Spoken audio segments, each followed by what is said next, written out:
أعوذ بالله من الشيطان الرجيم. بسم الله الرحمن الرحيم. السلام عليكم ورحمة الله وبركاته. الحمد لله رب العالمين. نحمده ونستعينه ونستغفره ونستهديه ونعوذ بالله من شرور أنفسنا ومن سيئات أعمالنا. من يهده الله فلا مضل له ومن يضلله فلا هادي له. أشهد أن لا إله إلا الله وحده لا شريك له وأشهد أن محمدا عبده ورسوله. اللهم صل وسلم على سيدنا محمد وعلى آل سيدنا ومولانا محمد. قال رب اشرح لي صدري ويسر لي أمري واحلل عقدة من لساني يفقه قولي. سبحانك لا علم لنا إلا ما علمتنا إنك أنت العليم الحكيم ولا حول ولا قوة إلا بالله العلي العظيم. اللهم افتح علينا حكمتك وانشر علينا من خزائن رحمتك يا أرحم الراحمين. أما بعد.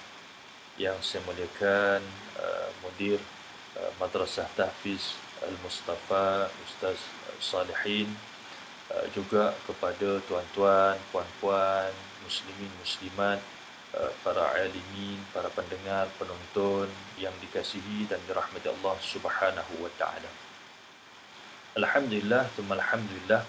Pertama-tama dan terutamanya kita merafakkan setinggi-tinggi kesyukuran kita ke hadirat Allah Subhanahu wa taala kerana pada malam yang berbahagia ini, malam yang ke-27 daripada bulan Syawal 1441 Hijriah, Allah Subhanahu wa taala memberikan kepada kita peluang untuk dipertemukan dalam satu majlis yang baik, insya-Allah, secara maya, satu majlis yang saya kira majlis ilmu di mana kita membicarakan perkara-perkara yang mudah-mudahan dengannya dapat mendekatkan lagi diri kita ke hadirat Allah Subhanahu wa taala dan kepada baginda Nabi sallallahu alaihi wasallam.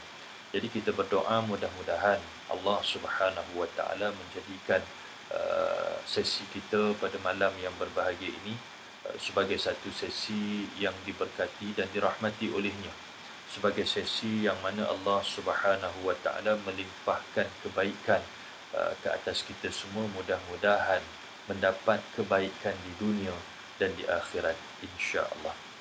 Tuan-tuan dan puan-puan, para pendengar, para penonton, muslimin muslimat yang dikasihi dan dirahmati Allah Subhanahu wa taala. Jadi malam ini tajuk pengajian kita ataupun fokus pengajian kita ialah menyambung kembali perbincangan daripada kitab Mutiara Minhajul Abidin. Mutiara Minhajul Abidin karangan Imam Al-Ghazali rahimahullah, kitab Minhajul Abidin karangan Al-Imam Al-Ghazali rahimahullah. Dan kitab Mutiara Minhajul Abidin ini ialah ringkasan dan terjemahan oleh Ustaz Raja Ahmad Mukhlis Raja Jamaluddin. Baik. Jadi kita kini pada malam ini berada pada bab yang kedua, tahapan ataupun tingkatan yang kedua yang disentuh oleh Al-Imam Al-Ghazali rahimahullah di dalam kitab ini. Di mana tahap yang pertama, fasa yang pertama, jalan orang-orang yang ingin beribadah kepada Allah Subhanahu wa taala itu yang disentuh oleh Al-Imam Al-Ghazali rahimahullah ialah tahapan ilmu dan makrifat. Itu tahap yang pertama. Jadi seseorang itu perlu mengenal Allah Subhanahu wa taala, perlu ada ilmu tentang Allah Subhanahu wa taala, perlu ada ilmu bagaimana untuk mendekati Allah Subhanahu wa taala, bagaimana nak beribadah kepada Allah Subhanahu wa taala. Subhanallah. Jadi pada tahapan yang kedua, Al-Imam Al-Ghazali membawa kita pula bagaimana untuk menjadi seorang ahli ibadah, bagaimana untuk menjadi seorang yang bersungguh beribadah kepada Allah Subhanahu wa taala. Dia mestilah melalui tahapan taubat. Dia mestilah melalui tahapan taubat. Maknanya selain daripada ada ilmu, selain daripada mengenal Allah Subhanahu wa taala, dia kena mengembalikan dirinya kepada Allah Subhanahu wa taala atas setiap apa kesalahan, kesilapan lampau yang pernah dia lakukan. Jadi yang ini kita panggil sebagai taubat, yakni kembali kepada Allah Subhanahu wa taala. Baik, jadi kita lihat apa yang dinyatakan oleh Al-Imam Al-Ghazali rahimahullah dalam kitab ini berkenaan dengan tahapan yang kedua, iaitulah taubat. Baik. Kemudian dalam terjemahan ini, ketika semangat untuk menjalani ibadah timbul melalui ilmu yang sempurna, ini yang kita sebut pada tahap yang pertama, di mana seseorang yang nak beribadah kepada Allah Subhanahu Wa Taala, dia akan mencari ilmu. Kitab ini Minhajul Abidin, jalan orang-orang yang beribadah, dia cari ilmu. Dia dapatkan ilmu, pengetahuan, panduan bagaimana untuk dia beribadah kepada Allah Subhanahu Wa Taala. Kena ada ilmu. Nak memandu kereta sebagai contoh, kena ada ilmu. Nak naik motor pun kena ada ilmu. Nak masak pun kena ada ilmu. Nak baca Al-Quran kena ada ilmu dan sebagainya. Jadi nak mendekati Allah Subhanahu Wa Taala, pastinya perlukan kepada panduan yang jelas daripada Allah dan Rasul, bimbingan apa yang telah disampaikan oleh Allah dan Rasul, agar kita tidak tersasar, agar kita tidak tersesat daripada jalan tersebut. Subhanallah. Jadi bila mana seseorang sudah mempunyai ilmu yang sempurna, maka dia akan bersemangat untuk beribadah. Dah ada ilmu, dah tahu, maka dia akan bersemangat.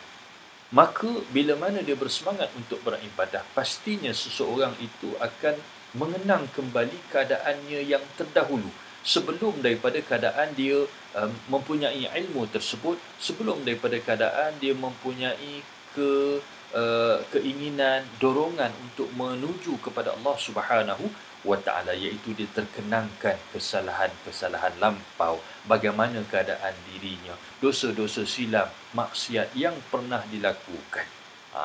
Apa yang pernah dia buat dahulu teringat kembali, terkenang kembali.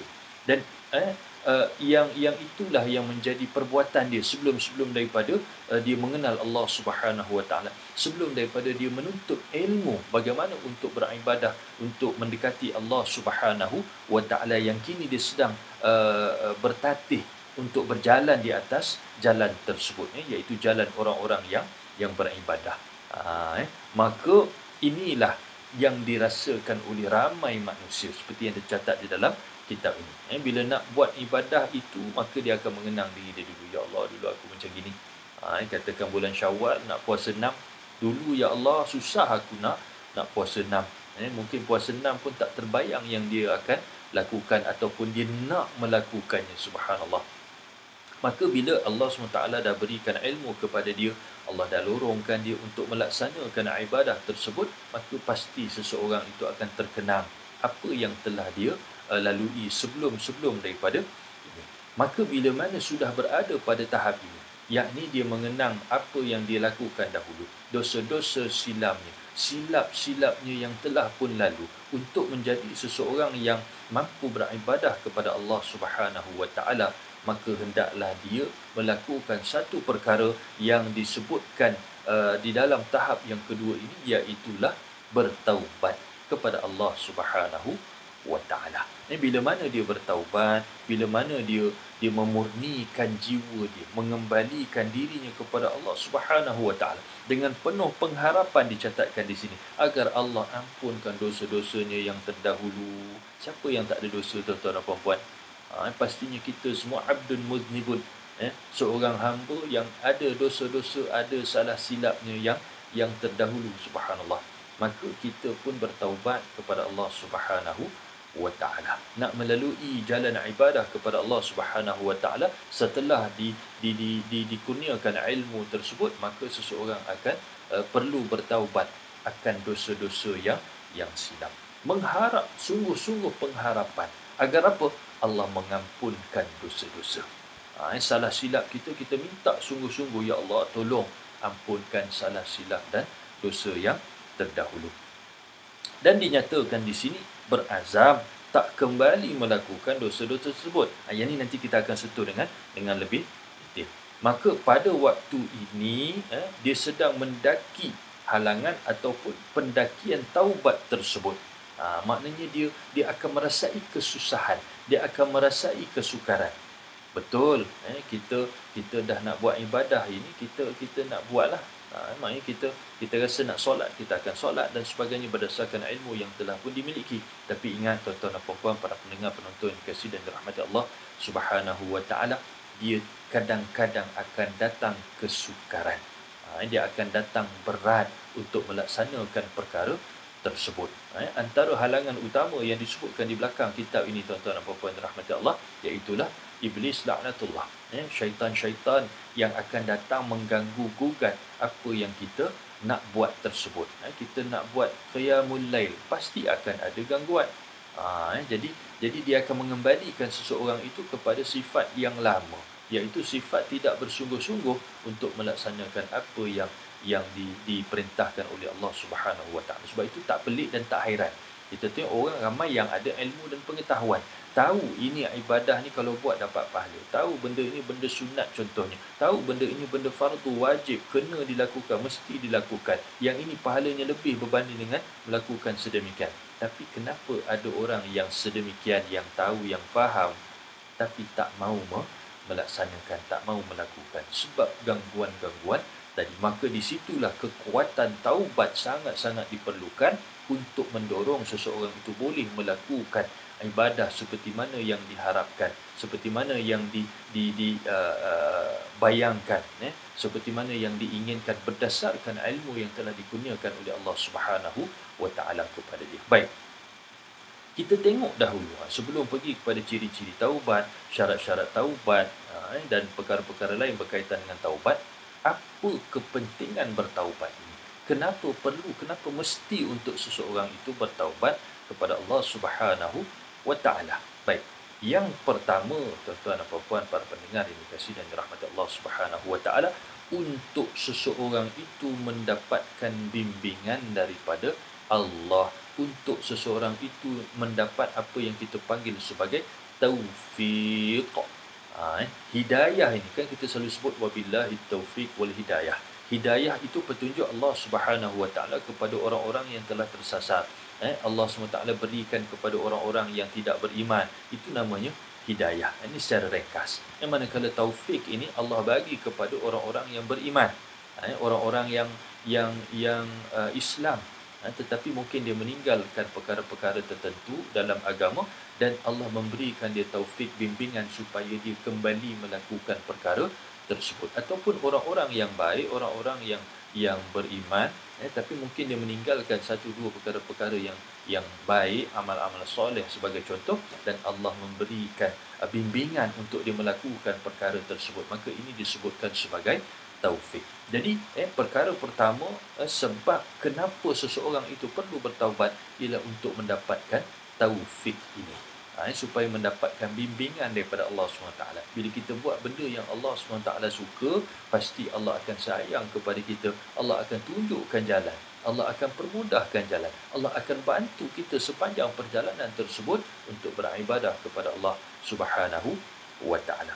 Manakala yang kedua disebutkan bahawasanya supaya bila mana kita bertaubat, tujuannya apa? Supaya amalan kita itu diterima oleh Allah Subhanahu Wa Taala. Al-Imam Al-Ghazali rahimahullah mencatatkan dalam terjemahannya, bagaimana seseorang yang memberi hutang, orang yang bagi hutang ni, katakan saya bagi hutang kepada si A, saya tidak akan mengharapkan hadiah daripada si A kepada saya selagi mana dia tidak membayar hutangnya.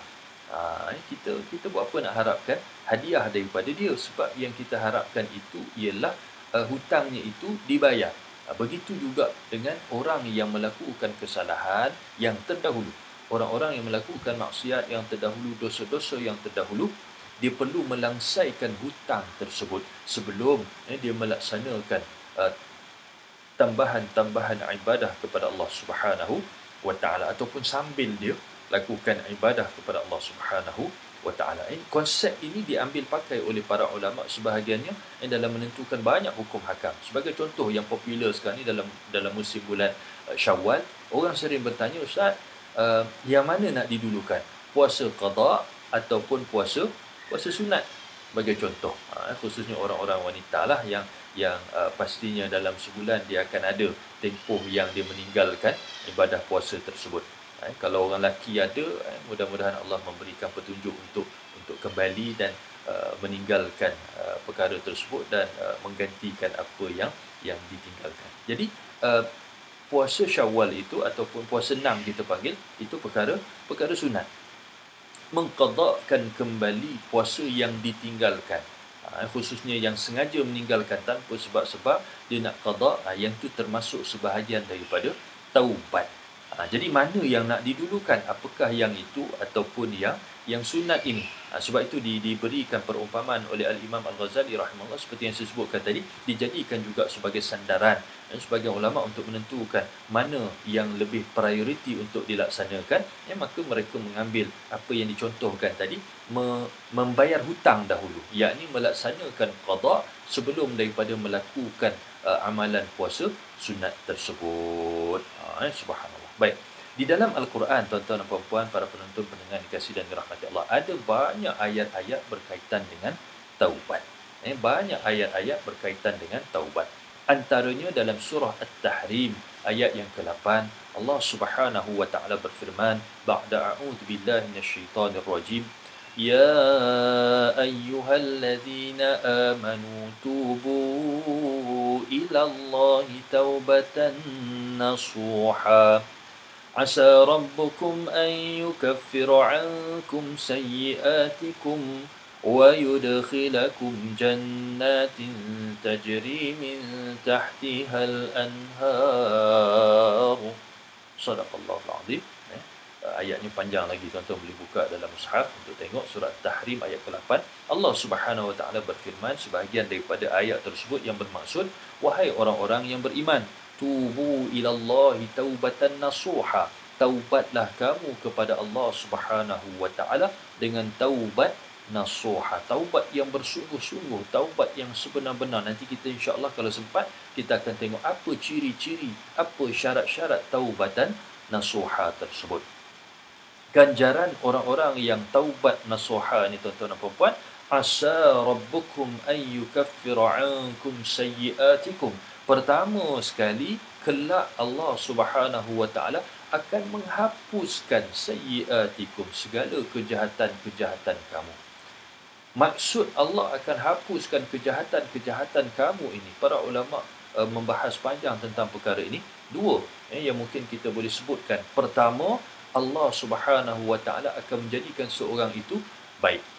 Allah akan jadikan seseorang itu baik. Contoh dalam sebuah hadis Nabi SAW, man yuridillahu bihi khairan yufaqihu fiddin. Siapa yang Allah nak jadikan dia baik, maka Allah akan fahamkan dia tentang agama. Maksud faham ini bukan sekadar ada ilmu tentang agama, tetapi dia mampu untuk melakukan, melaksanakan, mengamalkan. Jadi di sini, orang yang faham agama, dia melakukan ibadah, maknanya dia bertaubat kepada Allah SWT. Artinya Allah nak jadikan dia seorang yang baik. Jadi bila dikatakan asa rabbukum an yukaffira ankum sayyiatikum, Allah hapuskan kejahatan dia, maknanya Allah jadikan dia baik. Itu satu.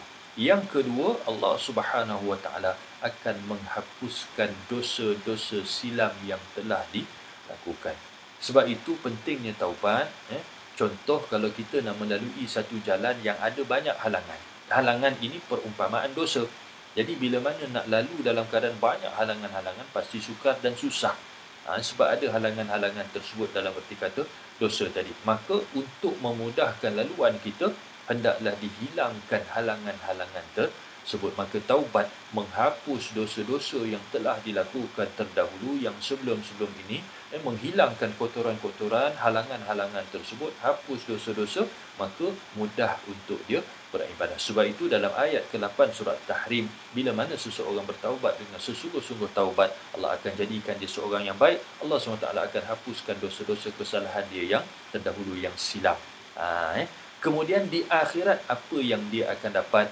Wa yudkhilakum jannatin tajri min tahtihal anhar. Allah akan masukkan dia ketika di syurga nanti ni, tuan-tuan dan puan-puan, para pendengar-penonton dikasihi dan rahmat Allah. Allah akan masukkan dia ke dalam syurga yang macam mana sifatnya? Tajri min tahtihal anhar, yang mengalir di bawahnya sungai-sungai. Yang mengalir di bawahnya sungai-sungai. Syurga ni memang indah dan cantik lah, tuan-tuan dan puan-puan. Kalau kita nak kupas tentang syurga sahaja, saya ingat 1 jam pun tak habis cerita. Akan divert daripada tajuk asal kita nak cerita pasal taubat. Jadi saya pergi setakat itu sahaja, gambaran Allah SWT tentang syurga yang nak diberikan kepada orang-orang yang bertaubat, yang Allah jadikan dia baik, yang Allah SWT hapuskan dosa-dosa dia, yang Allah masukkan dalam syurga. Sifat ataupun keadaan syurga yang diperolehinya itu mengalir di bawahnya sungai-sungai. Tuan-tuan boleh buka contohnya dalam surah Ar-Rahman, surah Muhammad, tentang gambaran syurga yang dimaksudkan tersebut. Baik. Dalam ayat yang lain, kalau dapat kita lihat sama-sama, surah An-Nisa ayat yang ke-110. Bagaimana Allah Subhanahu wa taala juga berfirman, a'udzubillahi minasyaitonir rajim, wa may ya'mal su'an aw yadhlim nafsahu thumma yastaghfirillah yajidillaha ghafurar rahima. Barang sesiapa, kata Allah SWT, dan barang sesiapa ya'mal salihah, yang melakukan ya'mal su'an, dan barang sesiapa yang melakukan su'an, kejahatan, dosa, keburukan, au yadhlim nafsah, ataupun telah menzalimi dirinya sendiri. Maksudnya dosa yang pertama ini, para ulama tafsir sebahagiannya menyebutkan orang-orang yang berdosa dalam keadaan mereka ini jauh daripada Allah, dalam keadaan mereka ini tidak berilmu. Dia tak tahu pun yang dia buat tu dosa. Dan kemudian Allah SWT berikan hidayah, petunjuk, dia kembali kepada jalan yang benar. Itu satu golongan. Yazlim nafsah, orang-orang yang menzalimi dirinya sendiri, yakni orang-orang yang mungkin macam kita, tahu salah silap dosa pahala, tapi masih buat lagi.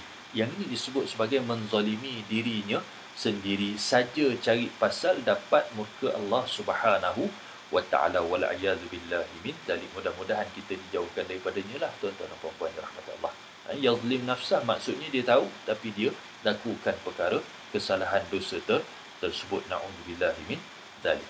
Tapi tuan-tuan dan puan-puan, Allah bagi special kepada dua golongan ini. Ya'mal su'an, orang yang buat dosa ini, dan kemudian yazlim nafsah, maknanya dia disengaja melakukan dosa tersebut. Dua golongan ini Allah bagi special. Apa dia? Thumma yastaghfirillah, kemudian dia minta ampun kepada Allah SWT. Kemudian dia beristighfar kepada Allah SWT. Kemudian dia taubat kepada Allah Subhanahu wa taala. Apa yang akan berlaku? Yajidillaha ghafurar rahimah. Dia akan mendapati betapa sesungguhnya Allah Subhanahu wa taala itu Maha Pengampun dan Maha Penyayang. Subhanallah. Maknanya tak rugi orang yang bertaubat. Dia akan dapati bahawa Allah ini Maha Pengampun dan Maha Penyayang. Artinya Allah ini akan mengampunkan dosanya. Dalam hadis qudsi, Allah malu kalau seseorang hamba itu berdoa kepada Allah dan Allah tidak mengkabulkan doa sebelum tangannya turun. Maknanya tangan tu turun selepas berdoa, Allah dah bagi dah sebenarnya. Jadi kalau seorang itu bertaubat, minta ampun kepada Allah, pasti Allah akan berikan, dan Allah itu Maha Penyayang. Subhanallah. Jadi kita ni rugi kalau kita tidak mengambil peluang untuk bertaubat. Rugi. Tak kiralah masa. Bulan Ramadan yang lepas, kalau kita bertaubat sungguh-sungguh pada Allah, pasti Allah terima. Bulan Syawal ini, kalau kita bertaubat, pasti Allah SWT terima taubat kita. Bulan Zulqaidah yang bakal menjelma beberapa hari lagi pun, Allah pasti akan terima kalau kita bertaubat di dalamnya. Begitu juga bulan Zulhijjah. Walaupun ada sebahagian orang yang mengharapkan untuk dapat melaksanakan ibadah haji contohnya pada tahun ini, tapi asbab halangan wabak COVID-19 yang Allah SWT tentukan berlaku kepada kita, kita kena yakin ini adalah sebahagian daripada qada dan qadar Allah Subhanahu wa ta'ala.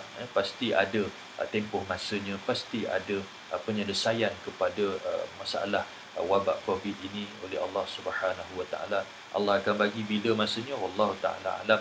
Dan asbab penyakit ini, wabak ini, terhalanglah hajat sebahagian orang-orang Islam yang ingin melaksanakan ibadah haji. Tetapi yakinlah ada hikmah di sebaliknya. Ada hikmah di sebaliknya. Baik, jadi dalam bulan Zulhijjah kita bertaubat, pasti juga Allah Subhanahu wa taala terima. Yajidillaha ghafurar rahima. Baik. Dalam um, ayat yang lain, kalau kita nak tengok satu lagi, kalau boleh tuan-tuan, surah An-Nisa ayat 17. Tadi ayat 110, yang ni surah An-Nisa ayat 17. Allah Subhanahu wa taala berfirman, a'udzubillahi minasyaitonir rajim. إنما التوبة على الله للذين يعملون السوء بجهالة ثم يتوبون من قريب فأولئك يتوب الله عليهم وكان الله عليما حكيما. Innamat taubah, sesungguhnya taubat itu maknanya benda yang kita cerita daripada awal tadi, kembalikan diri kita kepada Allah SWT, menyesali perbuatan-perbuatan silam, dosa-dosa silam kita, bertaubat kepada Allah Subhanahu wa taala. Di sisi Allah Subhanahu wa taala itu, lilladzina ya'maluna as-su'a bijahalah, bagi mereka yang melakukan dosa, melakukan kejahatan dalam keadaan jahil. Maknanya semua orang yang melakukan dosa ini dikira sebagai orang-orang yang masih jahil. Bukanlah kata orang yang jahil yang melakukan dosa ini langsung tidak ada ilmu, tidak. Ada sudut-sudut agama yang dia jahil, sudut-sudut agama tentang Allah Subhanahu wa taala. Dia tidak benar-benar mengenal Allah SWT, dia jahil dalam bab tersebut, sehingga menjadikan dia orang yang sanggup melakukan dosa kepada Allah Subhanahu wa taala. Jadi kejahilan dia dalam aspek tersebut. Tetapi tuan-tuan dan puan-puan, para pendengar penonton dikasihi dan dirahmati Allah, thumma yatubuna min qarib. Dia ni tak tahu bila mana dia melakukan dosa. Kadang-kadang kita tersedar, ya Allah, astagfirullah, kenapa aku buat dosa tersebut? Maka cepat-cepat dia bertaubat. Dia cepat-cepat bertaubat kepada Allah SWT. Thumma yatubuna min qarib faulaika yatubullahu alaihim. Maka orang-orang yang cepat bertaubat ini, Allah Subhanahu wa taala akan menerima taubatnya. Allah Subhanahu wa taala akan mengampunkan dosa-dosa dan kesalahannya. Wa kana Allahu aliman hakima. Sesungguhnya Allah Subhanahu wa taala itu Maha mengetahui, dan Allah Subhanahu wa taala itu Maha bijaksana, hakimah, berhikmah. Subhanallah. Baik. Jadi tuan-tuan dan puan-puan, para penonton pendengar dikasihi dan dirahmati Allah, kita kembali kepada apa yang disebutkan dalam kitab ini. Saya ulang balik, kenapa kita perlu bertaubat. Dua kepentingan utama yang dinyatakan oleh Al-Imam Al-Ghazali rahimahullah. Pertama, supaya kita mendapat taufik bimbingan untuk sentiasa melaksanakan ketaatan kepada Allah SWT. Sebab jalan ibadah ini, dia tak boleh sekejap buat, sekejap tak buat. Maknanya dia tak melalui jalan tersebut. Dia kejap-kejap lalu, kejap-kejap tak lalu. Orang yang benar-benar lalu di atas jalan ini, tuan-tuan dan puan-puan, para penonton pendengar dikasihi dan dirahmati Allah, ialah orang yang beristiqamah melakukan kebaikan. Jadi nak beristiqamah ini pastinya memerlukan petunjuk daripada Allah SWT. Kita memohon taufik daripada Allah SWT. Salah satu cara untuk mendapat bimbingan taufik daripada Allah SWT ialah dengan memperbanyakkan taubat kepadanya. Itu satu. Kedua, supaya amalan kita, ibadah kita yang dilakukan itu diterima oleh Allah SWT. Tidaklah berhutang kepada Allah Subhanahu wa ta'ala. Ada dosa-dosa yang belum diampun. Semangat nak buat ibadah, tapi ada perkara-perkara yang belum diampunkan oleh Allah Subhanahu wa ta'ala. Maka bertaubatlah kita kepadanya, insya-Allah. Baik. Seterusnya, tuan-tuan dan puan-puan yang dikasihi dan dirahmati Allah Subhanahu wa ta'ala, apa yang diertikan dengan taubat? Apa yang dimaksudkan dengan bertaubat itu? Baik. Kata Al-Imam Al-Ghazali rahimahullah, taubat ini adalah perbuatan hati. Taubat ini adalah perbuatan hati. Taubat ini bukan sekadar di luar, bukan sekadar dekat mulut kita kata kita bertaubat. Bukan setakat kita kata, ya Allah, aku bertaubat kepadamu, dah selesai. Belum benar-benar taubat, belum selesai lagi hutang kita dengan Allah Subhanahu wa ta'ala, tuan-tuan dan puan-puan. Jadi apa yang dimaksudkan dengan taubat? Taubat itu perbuatan hati selain daripada perbuatan fizikal kita, perbuatan zahir kita. Kena ada di dalam hati itu taubat, baru betul-betul taubat. Baik. Ataupun ia adalah penyucian hati daripada dosa. Maknanya kita kena bersihkan hati kita daripada dosa-dosa tersebut. Kan kita dah sebut dalam bab yang pertama hari itu. Bagaimana, tuan-tuan dan puan-puan rahmati Allah, hati seseorang itu, dia kata Nabi SAW dalam hadis, mafhum hadis, hati itu akan ada titik hitam bila mana dia melakukan satu dosa. Buat dosa yang lain, dia akan jadi 2 titik hitam. Nak bersihkan dengan taubat, perlu disental dosa-dosa tersebut supaya hilang. Kalau tak disental, tak sungguh-sungguh taubat, itu yang jadi dia tidak hilang, tuan-tuan dan puan-puan rahmatullah. Maka cara menyental ialah dengan bertaubat. Kalau tak disental, bertambahlah titik hitam. Lama-lama gelaplah hati tersebut, wala'iyadu billahi min dzalik, dan akhirnya bila dah hitam, dia akan menjadi keras. Maka taubat itu ialah menyucikan hati daripada dosa, kata Imam Ghazali. Meninggalkan kehendak dosa yang pernah dilakukannya. Maknanya dulu dah pernah buat, bersungguh buat dosa, tinggalkan dosa tersebut sekarang. Tiba masa sekarang, diberikan taufik oleh Allah SWT, maka dia meninggalkan dosa tersebut. Ini yang disebutkan sebagai taubat. Bukan sekadar meninggalkan perbuatan itu sahaja, tapi dalam hati pun kena ada tekad bulat, sungguh-sungguh meninggalkan dosa tersebut, baru dinamakan taubat. Kalau tidak, bak kata ustaz-ustaz kita dulu, taubat sambal belacan. Kenapa taubat sambal belacan, tuan-tuan dan puan-puan? Macam kita makan sambal belacan lah, kena sekali pedas, ya Allah, taubat aku tak nak makan lah. Tapi kejap lagi cuil lagi, ambil masuk dengan nasi, makan lagi, suapkan ke dalam mulut. Tu taubat sambal belacan. Dia tak sungguh-sungguh bertaubat, tak bersungguh-sungguh meninggalkan perkara tersebut. Ada lagi keinginan untuk melakukan perkara itu. Apa tujuan dia meninggalkan semua ini? Dosa-dosa dia. Apa tujuan hati dia bersungguh-sungguh meninggalkan dosa-dosa tersebut? Tak lain tak bukan, hanya semata-mata kerana Allah Subhanahu wa ta'ala, dan berwaspada daripada kemurkaan Allah Subhanahu wa. Ini benda yang besar, konten intipati yang sangat-sangat besar yang ada di dalam perbuatan taubat kepada Allah Subhanahu wa ta'ala. Baik. Jadi ada beberapa syarat untuk kita bertaubat. Ada beberapa syarat untuk kita taubat, tuan-tuan dan puan-puan rahmatullah. Al-Imam Al-Ghazali dan ramai para ulama yang lain menyatakan syaratnya itu ada 3 tambah 1 ataupun 3+1. Yang ni bukan cerita pasal sewa rumah, bukan cerita pasal apa-apa yang melibatkan 3+1 ni, tuan-tuan dan puan-puan, tapi 3+1 ini ialah syarat-syarat taubat. Apakah syarat-syarat taubat tersebut yang kita kata 3+1 tadi?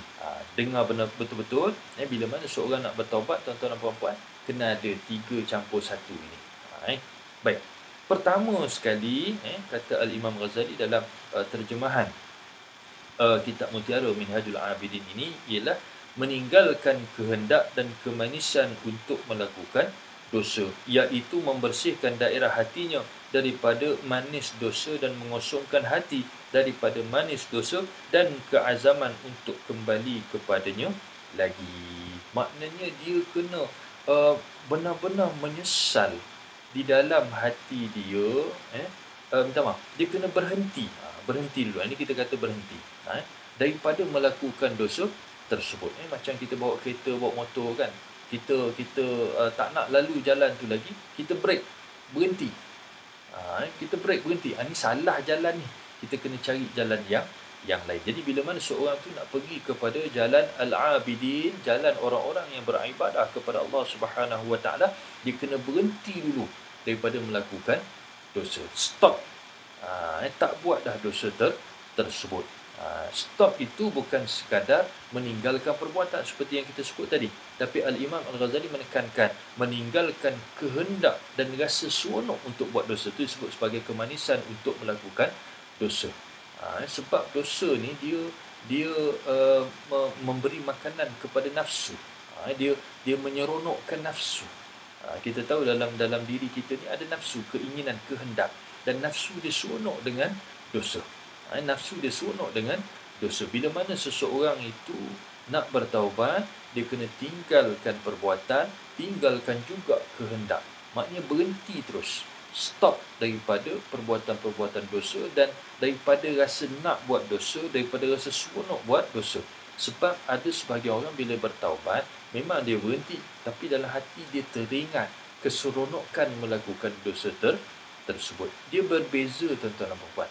Orang-orang yang benar-benar bertaubat, dia akan menyesali. Bila terkenangkan dosa itu, dia akan rasa menyesal. Dia akan datang rasa pilu, sayu, dia menangis. Sebab mengenang betapa tak sepatutnya dia rasa seronok untuk melakukan dosa tersebut pada masa kini. Dulu mungkin, tapi sekarang bila bertaubat, dia berhenti dan hilangkan terus daripada hati. Kosongkan hati daripada keseronokan berfikir untuk melakukan dosa tersebut. Baik. Adapun jika seseorang meninggalkan dosa sedangkan dalam dirinya masih ada kemungkinan-kemungkinan ini, yakni pertama, ada rasa nak buat lagi. Lain kali aku buatlah. Hari ni stop taubat, tapi esok-esok mungkin buat lagi. Na'udzubillah min dzalik. Ada pula orang yang tidak berazam untuk meninggalkan, maknanya dia stop aja. Bulan puasa tak buat. Kang saya sentuh satu perkara ni Kang. Contohnya minta maaf, merokok. Ada orang masuk bulan puasa dia boleh berhenti merokok. Masuk bulan Syawal dia kata susahlah nak berhenti. Pelik orang yang sebegini. Sebab bulan Ramadan dia boleh stop. Masuk bulan Syawal dia kata dia tak boleh stop. Kat mana silapnya tu? Tak ada keazaman barangkali. Wallahu a'lam. Minta maaf. Baik. Manakala yang ketiga masih dalam dilema sama ada nak tinggal ataupun tidak. Nak buat ke tidak, nak tinggal ke tidak. Betul ke tinggal ni ataupun try dululah macam mana taubat dan sebagainya. Yang ini dilema yang ada dalam jiwa orang-orang yang nak bertaubat. Dia belum memenuhi syarat yang pertama, yang ini benar-benar berhenti, stop daripada melakukan dosa tersebut. Manakala yang keempat, kata Al-Imam Al-Ghazali, tidak melakukan dosa hanya kerana terhalang daripada melakukannya sahaja, bukan kerana kehendak untuk meninggalkannya. Contoh, orang yang berpuasa sebagai contoh. Orang yang berpuasa, dia berhenti daripada makan tu sebab bulan puasa nanti orang tengok. Tapi bila bulan lain, dia tak boleh nak paksa diri dia untuk berpuasa tersebut. Walaupun tahu benda sunat dapat pahala sebagai contoh. Ataupun misalnya bila berada di hadapan orang lain, dia tak buat dosa tersebut. Jadi dia terhalang. Bila dia seorang-seorang, dia sanggup untuk melakukan dosa itu. Jadi yang ini bukan sebenar-benar taubat. Bukan sebenar-benar kerana Allah Subhanahu wa ta'ala. Jika beginilah keadaannya, Imam Al-Ghazali rahimahullah menyimpulkan, belum lagi benar-benar dia bertaubat dengan taubatan nasuha. Belum berhenti lagi. Belum berhenti lagi. Baik, itu yang pertama. Syarat yang pertama kena stop. Bukan sahaja luaran, tetapi dalam hati juga. Dan buat kerana Allah Subhanahu wa ta'ala. Katakan ada orang yang berjudi. Saya bagi satu lagi contoh tuan-tuan dan puan. Ada orang dia suka berjudi, minat suka berjudi. Tapi ada hari yang dia tak berjudi. Tanya kenapa tak berjudi? Duit tak ada, duit dah habis, tak boleh nak berjudi. Jadi dia berhenti itu bukan sebab bertaubat, tapi sebab terhalang untuk melakukan dosa tu. Na'udzubillahi min dzalik. Mudah-mudahan kita dijauhkan daripada sifat yang seumpama itu. Baik. Syarat yang kedua untuk seseorang itu bertaubat, taubatan nasuha, iaitu bertaubat daripada dosa yang telah dilakukannya. Jika dia belum melakukan dosa tersebut, maka dia tidak dikira bertaubat, tetapi bertakwa, iaitu berwaspada daripada melakukan dosa. Yang ini saya kira masuk dalam perkara yang kedua. Juga kalau tuan-tuan tengok dalam kitab Ihya, Imam Al-Ghazali rahimahullah meletakkan dia sebagai menyesali. Kenapalah aku buat. Jadi bila dia menyesal, seperti mana disebutkan oleh baginda SAW dalam sebuah hadis, an-nadamu taubah, penyesalan itu sebahagian daripada taubat. Jadi orang yang nak bertaubat ni dia kena ada rasa menyesal. Dia tinggalkan, tapi dia tak menyesal perbuatan yang dahulu, pun belum benar-benar bertaubat. Kalau syarat yang pertama tadi tinggalkan, stop, dia tak buat dah. Tapi yang dia dah buat dulu, dia menyesal tak? Belum menyesal. Jadi belum benar-benar bertaubat. Kalau dia betul bertaubat, tuan-tuan dan puan-puan, dia akan menyesal. Ya Allah, kenapa aku buat? Sebab dia akan membawa kepada syarat yang ketiga dan syarat yang keempat. Sebab itu dia kena menyesal. Dia bersungguh-sungguh, ya Allah, kenapa aku buat dulu, ya Allah, aku menyesali perbuatan aku yang dahulu dan aku mohon ampun kepadamu, ya Allah, atas benda-benda yang telah aku lakukan terdahulu. Ini syarat yang kedua, iaitu benar-benar menyesali perbuatan yang terdahulu, yakni perbuatan silapnya yang dulu, dosanya yang dahulu. Wala'iyadzubillah, mudah-mudahan kita diberikan kekuatan untuk menyesali apa juga dosa-dosa kesalahan yang pernah kita lakukan dahulu. Ketiga, meninggalkan dosa tersebut dalam keadaan dia mempunyai dorongan keinginan terhadap dosa tersebut dan mampu untuk melakukannya, bukan sekadar meninggalkan perbuatannya sahaja, iaitu memang benar-benar ingin meninggalkan dosa tersebut walaupun dia masih mampu untuk melakukannya. Ini kita sebutkan ataupun dalam kitab Imam Al-Ghazali rahimahullah SWT sebutkan sebagai berazam untuk tinggalkan. Jadi yang pertama tadi dia stop. Kedua, dia menyesal. Ya Allah, kenapa aku buat dulu macam gini dan sebagainya. Yang ketiga, dia azam sungguh-sungguh. Lepas ni dia tak nak buat dah. Dalam hati itu dia kuatkan. Lepas ni memang aku tak nak buat dah. Tak nak ulangi lagi dosa tersebut. Yang ini disebutkan sebagai berazam untuk meninggalkan dan tidak melakukan lagi dosa tersebut. Tiga syarat yang utama. Kalau dapat buat tiga-tiga ini, maka benarlah dia insya-Allah seorang yang telah bertaubat. Saya ulang balik. Yang pertama, stop. Berhenti daripada melakukan dosa itu. Yang kedua, menyesal perbuatan dosa dia yang terdahulu. Yang ketiga, dia berazam tak lagi mengulangi dosa-dosa tersebut. Yang keempat tadi Ustaz kata 3 campur 1, 3 plus 1. Apa dia syarat dia? Satu tu syarat, kalau kita buat dosa itu kepada makhluk. Kalau kita buat dosa kepada Allah SWT, masuk yang tadi, meninggalkan sungguh-sungguh, bertaubat, menyesal.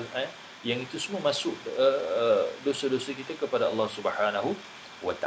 Yang keempat ini, syarat yang keempat, bila mana seorang nak bertaubat dengan taubat yang sungguh-sungguh, yakni taubatan nasuha, iaitulah kalau dosa itu sesama makhluk, contoh dengan manusia yang lain, maka dia kena minta maaf, minta halal, gantikan balik apa yang telah dia zalimi daripada harta ataupun milik orang lain. Jadi dia kena jumpa orang yang dia buat salah itu, dia kena minta maaf, dia gantikan balik, dia minta halal.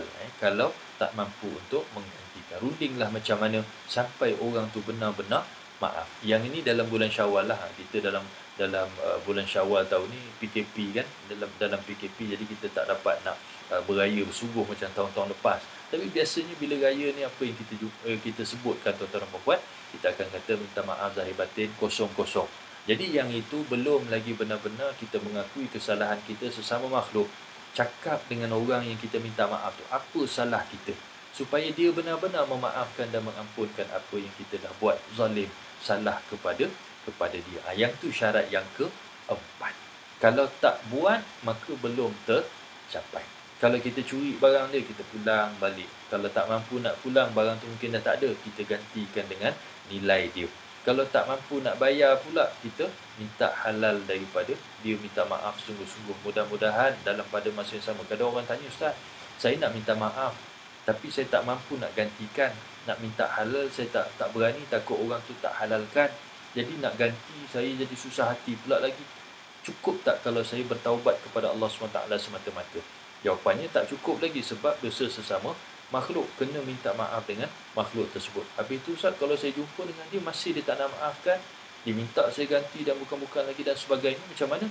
Tawakal kepada Allah Subhanahu wa ta'ala. Itu tanda benar-benar seorang bertaubat. Bila betul-betul dia bertaubat, maka dia dah tak kisah apa juga konsekuensinya, apa juga akibatnya. Sebab apa? Dia benar-benar nak bertaubat. Yang penting dosa tu diampunkan. Kesan kepada diri dia, harta dia dan sebagainya, yang tu kemudian kira lah, maknanya rundinglah bagaimana untuk diselesaikan. Dia bersungguh-sungguh nak bertaubat, jumpa dengan orang tersebut sambil dia bertawakal kepada Allah. Ya Allah, aku serah kepada Engkau lah ya Allah. Mudah-mudahan orang ni lembut hati dia untuk maafkan aku, halalkan apa yang telah aku buat silap kepadanya. Mudah-mudahan serah kepada siapa? Allah Subhanahu wa ta'ala. Kalau sesama makhluk lain, contohnya kucing, kita buat zalim pada kucing. Mungkin ada orang dia na'udzubillah min zalik, buat jahat sampai mati kucing. Jadi nak hidupkan balik memang tak boleh. Nak minta maaf dengan keluarga kucing, mana kenal kucing tu. Dah nak buat apa tuan-tuan dan puan-puan? Kita buat baiklah kepada kucing-kucing yang lain. Berhenti daripada buat kejahatan tersebut, dan sebagai tanda kita benar-benar nak menjadi orang yang baik, tak buat zalim kepada kucing lagi dah. Kita buat baiklah kepada kucing-kucing yang lain. Subhanallah. Ini antara kaedah-kaedah yang ditunjukkan kepada kita. Mudah-mudahan mampu untuk kita lakukan perkara tersebut. Baik.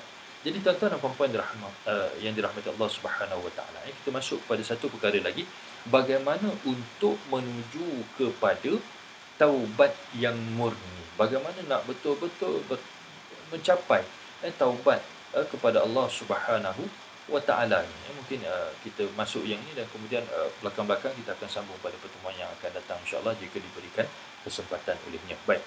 Menuju taubat yang murni ini, kita perlu menyedari beberapa hal sebagai pendahuluan dan pendorong kepada taubat yang sempurna dan murni. Baik. Apa dia? Ada 4 perkara yang dinyatakan dalam kitab ini. Pertama, kehinaan dosa dan pengkhianatan. Maknanya bila mana seseorang itu dia nak bertaubat, pastinya dalam hati dia rasa menyesal dan dia kena tahu bahawasanya bila dia tak meninggalkan dosa itu, dia meneruskan perbuatan buruk itu, dosa itu, dia menuju kepada kehinaan. Kehinaan asbab dia melakukan dosa tersebut, masih berada dalam murka Allah Subhanahu Wa Taala, na'udzubillah. Jadi bila mana seseorang itu bertaubat, dia perlu ada rasa, ya Allah, betapa hinanya aku melakukan dosa ini. Maka barulah dia betul-betul melakukan taubat, insya-Allah. Dan begitu juga pengkhianatan. Ada orang dia tak kisah buat khianat pada orang lain, menipu, buat jahat, zalim kepada orang lain. Dalam sebuah hadis, Nabi SAW bersabda daripada Abdullah bin Umar, kata Nabi, "Idza kadzaba al-'abdu tanaha 'anhu al-malakan min nitani ma yakhruju min fihi." Atau kama qala Rasulullah. Hadis riwayat Tirmizi. "Idza kadzaba al-'abdu", bila mana seseorang hamba itu berdusta, cakap bohong. Maknanya dia melakukan pengkhianatan di sini. Bila dia melakukan pengkhianatan tersebut, berdusta kepada orang lain, tanaha anhul malakan. Dua malaikat yang berada di kanan dan kiri, seolah-olah nak menghindar daripada dia. Tapi malaikat ni, dia kita tahu, la ya'sunallaha ma amarahum wa yaf'aluna ma yu'marun. Dia tak ingkar kepada Allah apa yang diperintahkan kepada mereka. Jadi tugas dia, dua malaikat ini, untuk mencatat perbuatan kita baik dan buruk, maka dia tak tinggalkan perbuatan tersebut. Tapi seolahnya Nabi nak kata malaikat ni nak menghindar daripada kita. Sebab apa? Min nitani ma yakhruju min fi. Busuknya pendustaan yang keluar daripada mulut orang-orang yang berdusta tersebut. Menipu ni busuk bau dia. Malaikat boleh bau. Sebab tu orang kita panggil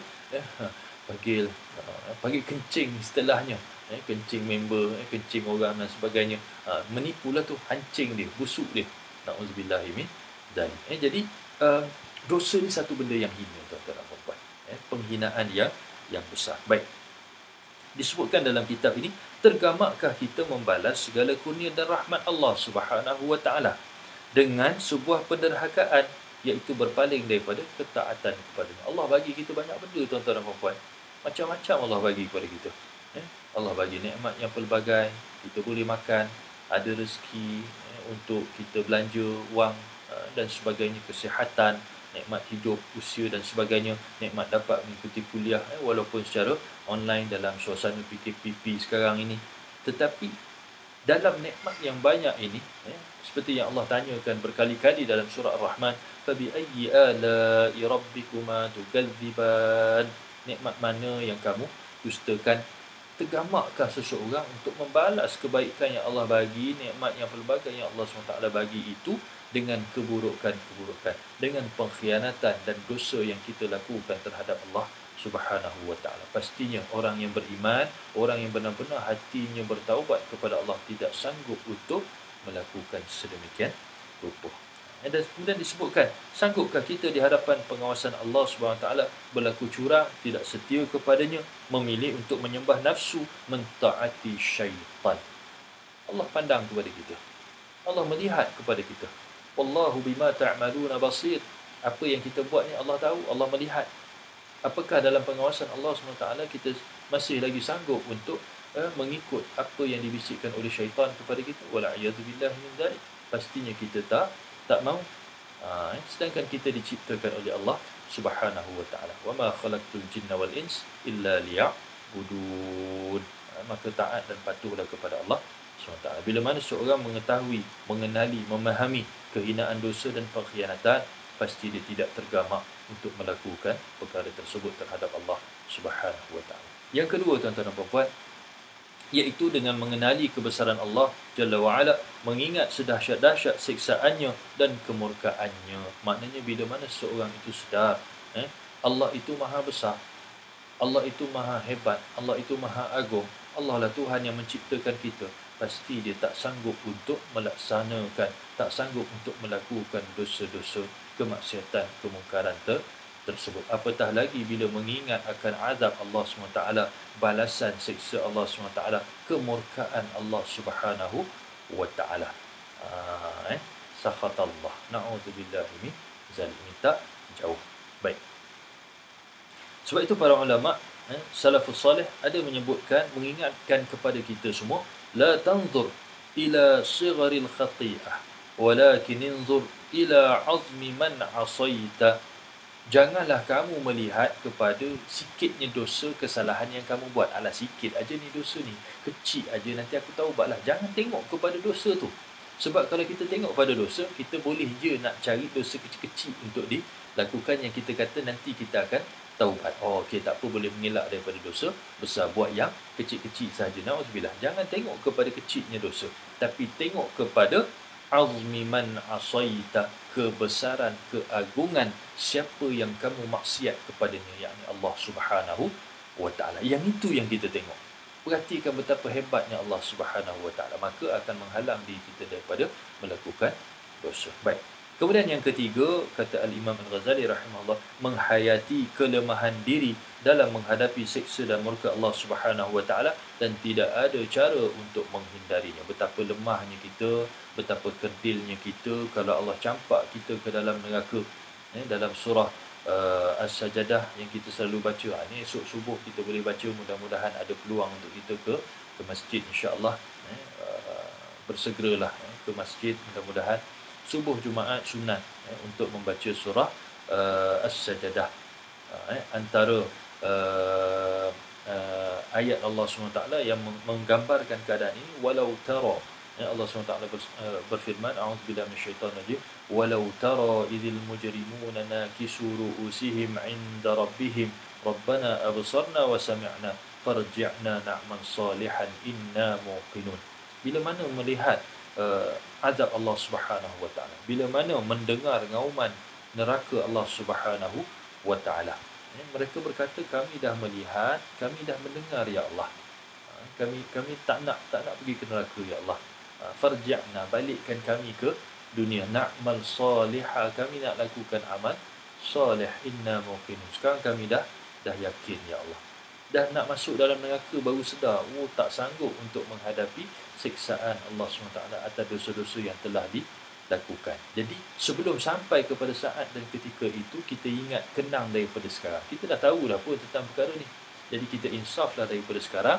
Mudah-mudahan keinsafan itu yang ada pada diri kita, menghayati kelemahan pada diri kita, menegah kita daripada melakukan dosa dan mendekatkan kita kepada taubatan nasuha, taubat yang murni. Manakala yang keempat, iaitulah pengetahuan tentang kecintaan Allah Subhanahu wa taala kepada mereka yang kembali kepadanya selepas berdosa. Betapa Allah Subhanahu wa taala itu maha penyayang.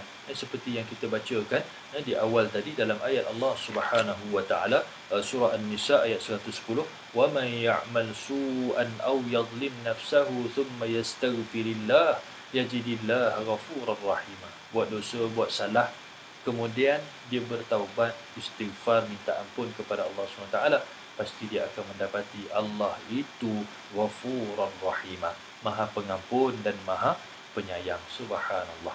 Jadi tuan-tuan dan puan-puan rahmati Allah, bila mana seseorang mengetahui tentang perkara ini, betapa Allah cukup sayang kepada orang-orang yang kembali kepadanya setelah melakukan dosa. Bukan galakkan untuk buat dosa dan kemudian bertaubat, tidak. Tapi nak menunjukkan betapa apa juga dosa yang pernah kita lakukan, kalau kita sanggup bertaubat kepada Allah SWT, maka kita akan mendapat kasih sayang daripadanya. Kita akan mendapat kasih sayang Allah Subhanahu wa taala tersebut. Maka rajin-rajinlah bertaubat kepada Allah Subhanahu wa taala, bersungguh-sungguhlah untuk kita bertaubat kepada kepadanya. Dan kemudian muka surat 24 ni ada sebuah hadis Nabi SAW daripada Anas bin Malik radhiyallahu an. Nabi SAW menyebut hadis riwayat Bukhari dan Muslim, lallahu ashaddu faraha bi taubati 'abdihi hina yatubu ilaihi min ahadikum kana 'ala rahilatihi bi ardi falatin fanfalatat minhu wa 'alayha ta'amuhu wa sharabuhu fa ayisa minha fa ata shajaratan fattaja'a fi dhilliha qad ayisa min rahilatihi فبينا هو كذلك إذا هو بها قائمة عنده فأخذ بخطامها ثم قال من شدة الفرح اللهم أنت عبدي وأنا ربك أخطأ من شدة الفرح. Subhanallah. Nabi SAW menceritakan bagaimana Allah Subhanahu Wa Taala, Allahu ashaddu faraha, Allah sangat-sangat gembira bitaubati abdihi, dengan taubat seorang hamba, melebihi kegembiraan seseorang daripada kamu terhadap haiwan tunggangannya. Maknanya Allah sangat-sangat gembira berbanding dengan orang yang bergembira terhadap haiwan tunggangan, di mana bila mana dia berada di padang pasir yang luas, haiwan tersebut terlepas, makan minum orang yang menunggang ni ada atas haiwan tunggangan tersebut, sampai akhirnya dia putus asa, tak jumpa dah ni. Kemudian bila dia pergi kepada satu pokok, dia berehat di bawah pokok tersebut, di bawah teduhan pokok tersebut, dalam keadaan putus asa, tunggangannya hilang. Tiba-tiba tunggangan itu ataupun unta itu ada dekat sebelah. Bila mana seorang tu gembira sampai tercakap apa? Ya Allah, engkau hamba-Ku. Allahumma anta abdi. Na'udzubillah. Sebab terlalu gembira. Terlalu sangat gembira. Allahumma anta abdi, dia kata. Engkau lah hamba aku. Wa ana rabbuka. Aku adalah Tuhan kamu. Salah berdoa sebab terlalu gembira. Ini gambaran Nabi SAW tentang ada orang yang putus asa bila datang apa yang diharapkan tersebut, maka dia akan kembali gembira. Nak sebutnya betapa Allah Subhanahu Wa Taala jauh lebih gembira atas seorang hamba bila mana dia bertaubat. Subhanallah. Maka kita nakkan daripada Allah SWT kerahmatan, keberkatan, maka kita gembirakanlah Allah dengan taubat kita selain daripada ibadah-ibadah kita. Tuan-tuan dan puan-puan yang dirahmati Allah Subhanahu Wa Taala, saya kira dah hampir sejam kita bersama di atas talian pada malam yang berbahagia ini. InsyaAllah saya kira kita simpan bahagian hakikat taubat sampai ke hujung bab ini, untuk insyaAllah jika ada kesempatan diizinkan oleh Allah SWT pada pertemuan akan datang, kita akan kembali membicarakan berkenaan dengan perkara ini, insyaAllah. Wallahu ta'ala alam. Saya ingat setakat ini dahulu sedikit yang dapat saya kongsikan pada malam Jumaat, malam yang ke-27 daripada bulan Syawal yang berbahagia ini. Mudah-mudahan ada kebaikan, manfaat, faedah daripadanya untuk kita ambil sebagai iktibar dan kita jadikan sebagai amalan dan pedoman di dalam kehidupan kita semua, insya-Allah. Saya mohon maaf kalau ada salah dan silap, kekurangan di mana-mana. Ma min hasanah fa min Allah wa ma min sayyi'ah fa min nafsi. Sesungguhnya yang baik itu semuanya daripada Allah Subhanahu Wa Taala, yang lemah, yang kurang daripada kekurangan saya, hakikat daripada Allah Subhanahu Wa Taala jua. Mudah-mudahan Allah ampunkan untuk diri saya dan kita semua, insya-Allah. Kita doa sama-sama. A'udzubillahi minasyaitonir rajim. Bismillahirrahmanirrahim. Allahumma salli ala sayyidina Muhammad wa ala ali sayyidina wa maulana Muhammad. Allahumma a'inna ala dzikrika wa syukrika wa husni ibadatik. Ya Allah, ya Tuhan kami, kau bantulah kami agar kami dapat sentiasa ingat dan berzikir kepadamu, agar kami dapat sentiasa bersyukur atas segala kurniaan nikmat-Mu, dan jadikanlah segala amalan kami yang terbaik untuk kami persembahkan kepadamu. Wassallallahu ala nabiyyina Muhammad wa ala alihi wa sahbihi wasallam, walhamdulillahi rabbil alamin.